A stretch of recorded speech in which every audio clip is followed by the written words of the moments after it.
ভালোবাসার জিনিস আর কতদিন না খেয়ে থাকতে পারি তোমরাই বলো। হেসেলে গিয়ে দেখলাম মা তো রান্নায় একদম ব্যস্ত হয়ে পড়েছে। অমনি ভাবলাম তোমাদের সাথে চট করে ব্রেকফাস্টটা শেয়ার করে দিই।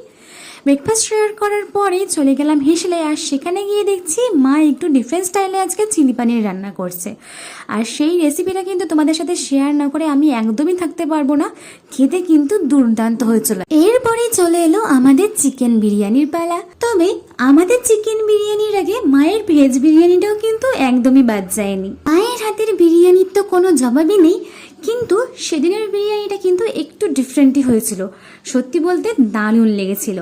এরকম ঝরঝরে রাইস, তার সাথে এত সফট চিকেন, আর রায়তাটা কিন্তু একদমই বাদ যায়নি। তবে সেদিনের লাঞ্চটা তো কমপ্লিট হলোই, আর মহালয়া স্পেশাল ভিডিও নিয়ে কিন্তু খুব তাড়াতাড়ি তোমাদের সামনে হাজির হয়ে যাব। সবাইকে মহালয়ার অনেক শুভেচ্ছা। সবাই ভালো করে কাটাও আর খুব ভালো করে খাওয়া দাওয়া করো। চলো টাটা।